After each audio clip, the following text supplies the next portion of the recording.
ದುಡ್ಡು ಕೊಟ್ಟಿಲ್ಲ ಅಂತ ಹೇಳಿ ಒಂದು ಪ್ಯಾರಾಲಿಸಿಸ್ ಆಗೋಗಿದೆ ಅಂತ ಆ ರೀತಿಯಾಗೆಲ್ಲ ಬಿಂಬಿಸಿದ್ದಾರೆ.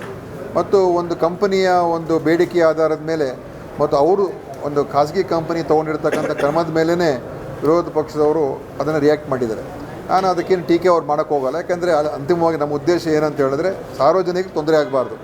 ಆ ಕಂಪನಿಯವ್ರು ಏನೇ ಹೇಳಲಿ ಏನಾದರೂ ನಾವೇನು ಮಾಡಿದ್ರು ಕೂಡ ಅದು ಅಂತಿಮವಾಗಿ ಜನರಿಗೆ ತೊಂದರೆ ಆಗಬಾರ್ದು.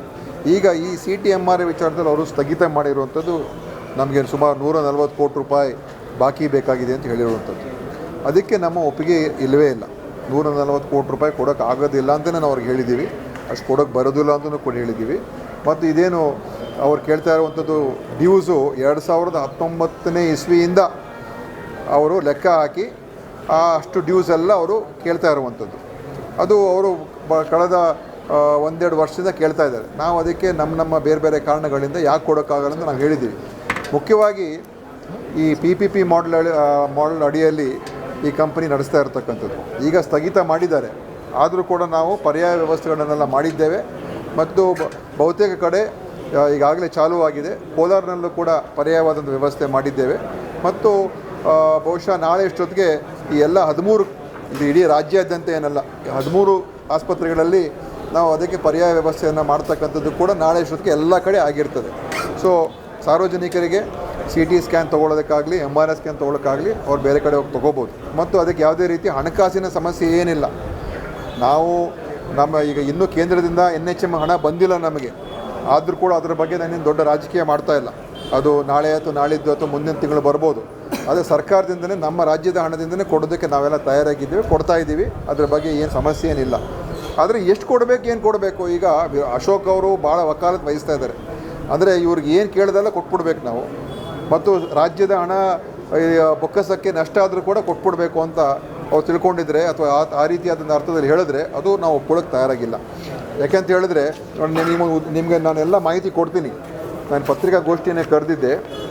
ಹಿಂದೆ ಇದೇ ಏನು ಕೃಷ್ಣ ಡಯಾಗ್ನೋಸ್ಟಿಕ್ಸ್ ಅವರು ಪ್ರತಿ ದಿವಸ ನಾನು ಏಪ್ರಿಲ್, ಮೇ, ಜೂನ್, ಜುಲೈ 2024ನೇ ಇಸ್ವಿ ಆ 4 ತಿಂಗಳ ಅಷ್ಟು ಮಾತ್ರ ತೊಗೊಂಡಿದ್ದೀನಿ. ಅದ್ರ ಹಿಂದಿನ ತೊಗೊಳ್ತಾ ಇಲ್ಲ. ಪ್ರತಿ ದಿವಸ ಆ್ಯಾವ್ರೇಜ್ ಆಗಿ 63 ಸ್ಕ್ಯಾನ್ ತೊಗೊಳ್ತಾಯಿದ್ರು. 63 CT ಸ್ಕ್ಯಾನ್ಗಳನ್ನು ಪ್ರತಿ ದಿವಸ ಮಾಡ್ತಾಯಿದ್ರು. ಆಮೇಲೆ ನಾವು ಇದನ್ನು ನೋಡಿದ ನಂತರ ಆಗಸ್ಟ್ ತಿಂಗಳಲ್ಲಿ ನಾವು ಯಾಕೆ ಇಷ್ಟೊಂದು ಆಗ್ತಾಯಿದೆ ಅಂತೇಳಿ ನಾವೆಲ್ಲ ಸ್ವಲ್ಪ ವಿಚಾರಣೆ ಮಾಡಿದಾಗ ನಮಗೆ ಅನುಮಾನಗಳು ಬಂತು. ಆಮೇಲೆ ಒಂದು ಸುತ್ತೋಲೆ ಓಡಿಸ್ದು. ಅದರಲ್ಲಿ ಏನಂತ ಹೇಳಿದ್ರೆ ಒಂದು ಸ್ಕ್ಯಾನ್ಗಳನ್ನು ಮಾಡಬೇಕಾದ್ರೆ ನೀವು ಬೇರೆ ಬೇರೆ ಸೆಗ್ಮೆಂಟ್ ತೊಗೊಂಡು ಸ್ಕ್ಯಾನ್ ಮಾಡಬಾರ್ದು. ಒಂದೇ ಸಲ ಒಂದು ಬಾಡಿ ಸ್ಕ್ಯಾನ್ ತೊಗೊಂಡಾಗ ಪೂರ್ತಿಯಾಗಿ ಒಂದೇ ಸಲ ತೊಗೋಬೇಕು ಅಂತೇಳಿ ಅನೇಕ ಬೇರೆ ಬೇರೆ ನಾವು ಮಾನದಂಡ ಇಟ್ಟು ಇದೇ ಪ್ರಕಾರ ನೀವು ಸ್ಕ್ಯಾನ್ ಮಾಡಬೇಕು ಅಂತ ಹೇಳಿದಾಗ ಅದರ ನಂತರ ಸ್ವಲ್ಪ ಮಟ್ಟಿಗೆ ಕಮ್ಮಿ ಆಯಿತು. ಅದು ಆ ಆದೇಶ ಆಗಿ ಆಗಸ್ಟ್ ತಿಂಗಳಿಗೆ, ಜುಲೈಯಲ್ಲಿ ಸರಾಸರಿ 63 ಇತ್ತು ಜುಲೈಯಲ್ಲಿ. ಆಗಸ್ಟಿಂದ ನವಂಬರ್ಗೆ 49ಗೆ ಇಳೀತು.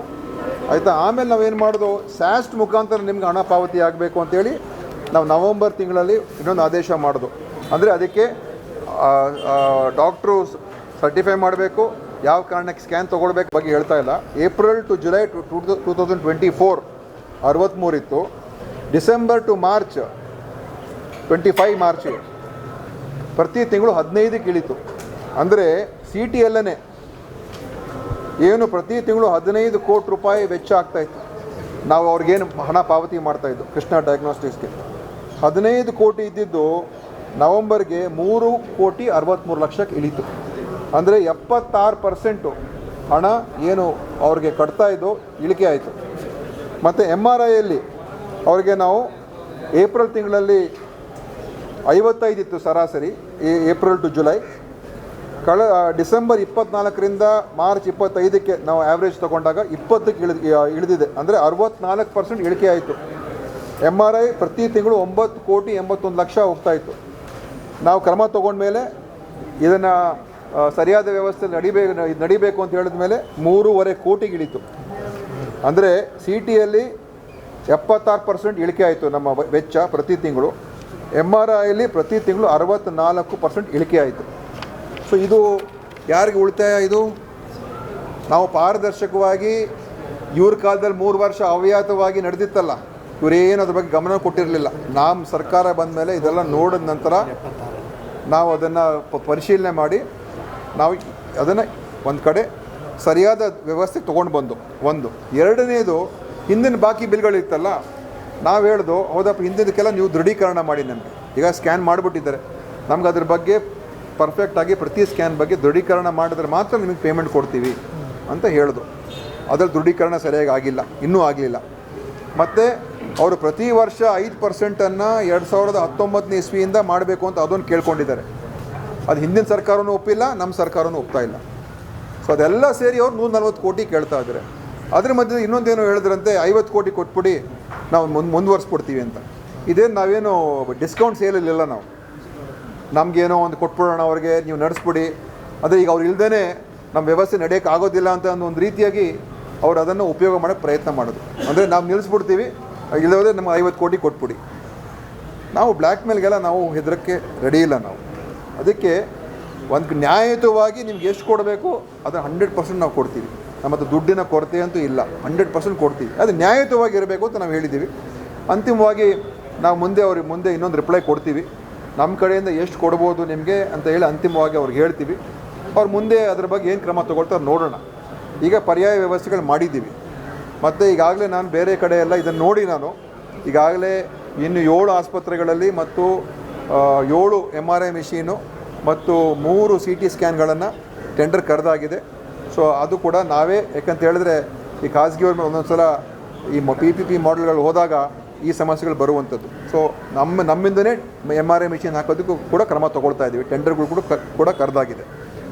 ಇಲ್ಲಿ ಮುಖ್ಯವಾಗಿ ಸಾರ್ವಜನಿಕ ತೊಂದರೆ ಆಗಬಾರ್ದು. ಸೊ ಸೇವೆಗಳನ್ನು ಪುನರಾರಂಭ ಬಹುತೇಕ ಕಡೆ ಆಗಿದೆ, ಇನ್ನು ಕೆಲವು ಸ್ಥಳಗಳು ಇನ್ನೂ ಆಗಿಲ್ಲ. ನಾಳೆಯಿಂದ ಅದು ಕೂಡ ಆಗ್ತದೆ. ಬೈ ಚಾನ್ಸ್ ಸೇರಿದ್ರೆ ಆಯಿತು ನಾವು ನಡೆಸ್ತೀವಿ, ನೀವು ಹೇಳ್ತಾ ಇರೋದು ಸರಿ ಇದೆ ಅಂತ ಏನಾದರೂ ಒಂದು ಹೊಂದಾಣಿಕೆ ಮಾಡಿ ನಡೆಸಿದ್ರು ಕೂಡ ನಾವು ಈ ಪರ್ಯಾಯ ವ್ಯವಸ್ಥೆನೂ ಕೂಡ ಉಳಿಸ್ಕೊಳ್ತೀವಿ. ಯಾಕಂತ ಹೇಳಿದ್ರೆ ಇದು ನಡೀಲಿ ಅದು ನಡೀಲಿ, ಎರಡೂ ಕೂಡ ನಡ್ಸ್ಕೊಂಡು ಹೋಗ್ತೀವಿ. ಸೊ ಇದು ಜನರಿಗೆ ಇದೆಲ್ಲ ಮಾಹಿತಿ ಕೊಡ್ತೀನಿ ನಿಮಗೆ, ಎಷ್ಟು ಆಗ್ತಾಯಿತ್ತು, ಎಷ್ಟು ಉಳಿತಾಯ ಆಗ್ತಾ. ಅಂದರೆ ನೀವು ನೋಡಿ ತಿಂಗಳಿಗೇನೆ ನಮಗೆ 13 ಕಡೆಗಳಲ್ವ ಸರ್ ಈಗ ಇರೋದವರು, ಇನ್ನು ಉಳಿದ ಕಡೆ ನಿಮ್ಮದು ವ್ಯವಸ್ಥೆ ಇದೆಯಾ ಆಲ್ರೆಡಿ? 13 ಬೇರೆ ಕಡೆ ಕೆಲವು ಕಡೆ ವ್ಯವಸ್ಥೆಗಳಿದೆ ಆಲ್ರೆಡಿ. ಇಲ್ಲಿ ಇನ್ನು ಕೆಲವು ಕಡೆ ನಮ್ಮ ಮೆಡಿಕಲ್ ಕಾಲೇಜ್ ಆಸ್ಪತ್ರೆಗಳಿದೆ, ಅವ್ರದ್ದು ಕೂಡ ನಾವು ಅವ್ರ ಜೊತೆ ಅಲ್ಲಿಗೆ ಶಿಫ್ಟ್ ಮಾಡ್ತಾಯಿದ್ದೀವಿ. ಇನ್ನು ಕೆಲವು ಕಡೆ ಖಾಸಗಿ ಆಸ್ಪತ್ರೆಗಳ ಜೊತೆ ನಾವು ಟೈಅಪ್ ಮಾಡಿಕೊಂಡು ನಾವು ಏನು ಅಮೌಂಟ್ ಇವರು ಕೊಡ್ತಾಯಿದ್ದೋ ಅದೇ ಅಮೌಂಟ್ ಅವ್ರಿಗೆ ಕೊಡ್ತೀವಿ. ಸೊ ಜನ ಅಲ್ಲೋಗಿ ತೊಗೊಳ್ಬೋದು. ನಾನೀಗಾಗಲೇ ಟೆಂಡರ್ ಕರೆದಿದ್ದೇನೆ 7 ಹೊಸ MRI ಮತ್ತು 3 CT ಸ್ಕ್ಯಾನ್ಗೆ, ಅದನ್ನು ಕೂಡ ಅಳವಡಿಸ್ಕೊಳ್ತೀವಿ. ಮತ್ತು ಈಗ ಅನೇಕ ಕಡೆ CT MRI ಕೇಂದ್ರಗಳು ಬಂದಿದೆ. ಅದರಿಂದ ನಾವು ಎಂಪ್ಯಾನಲ್ ಮಾಡಿಕೊಂಡು ನಮ್ಮ ಜನರಿಗೆ ಅಲ್ಲಿಗೂ ಕೂಡ ಕೊಡಿಸಿ ಮಾಡಿಸುವಂಥ, ಈಗ ಸಣ್ಣ ಊರುಗಳಲ್ಲೂ ಕೂಡ MRI CTಗಳು ಬಂದಿದೆ. ಅದಕ್ಕೋಸ್ಕರ ನಾವು ಎಂಪ್ಯಾನಲ್ ಮಾಡ್ಕೊಳ್ತೀವಿ, ಜನರಿಗೇನು ತೊಂದರೆ ಆಗದೇ ಇರೋ ಥರ ನೋಡ್ಕೊಳ್ತೀವಿ. ಆದರೆ ಇವ್ರು ಹೇಳ್ದಂಗೆ ವಿರೋಧ ಪಕ್ಷದವ್ರು ಇದನ್ನು ಬೇರೆ ಥರ ಬಿಂಬಿಸೋಕ್ಕೆ ನೋಡಿದ್ರು. ಏನು ಸರ್ಕಾರದ ಇದು ಪ್ಯಾರಾಲಿಸಿಸ್ ಅಲ್ಲ, ಇದು ನಾವು ಸರ್ಕಾರದ ಎಷ್ಟು 100 ಕೋಟಿ ರೂಪಾಯಿ ಇವತ್ತು ಉಳಿಸಿದ್ದೇವೆ ನಾವು. ಇದನ್ನು ಪತ್ತೆ ಹಚ್ಚಿ ಅವ್ರು ನಮ್ಮ ಬೇಕಾದಷ್ಟು ಒತ್ತಡ ತೊಗೊಂಡು ಬಂದರು ಅವ್ರು ನಮ್ಮ ಮೇಲೆ. ಸರ್ ಹೇಗೋ ಮಾಡಿ ನೀವು ನಮ್ಮನ್ನು ಒಂದು ಅಮೌಂಟ್ ರಿಲೀಸ್ ಮಾಡಿಸಿ ಅಥವಾ ಏನಾದರೂ ಒಂದು ಇದು ಮುಂದುವರಿಸಿ ಅಂತ ಪ್ರಯತ್ನ ಮಾಡಿದ್ರು. ನಾವು ಯಾವುದಕ್ಕೂ ಬಗ್ಲಿಲ್ಲ. ನೋಡಪ್ಪ, ನಮಗೆ ಇದು ಸಾರ್ವಜನಿಕರ ದುಡ್ಡು ಸರಿಯಾದ ರೀತಿಯಲ್ಲಿ ಆಗಬೇಕು ಅಂತ ಹೇಳಿದಾಗ, ಈಗ ನೋಡಿ ಈ ಎರಡನ್ನೂ ಕೂಡ ಲೆಕ್ಕ ತೊಗೊಂಡ್ರೆ ಪ್ರತಿ ತಿಂಗಳು ಅಂದಾಜಾಗಿ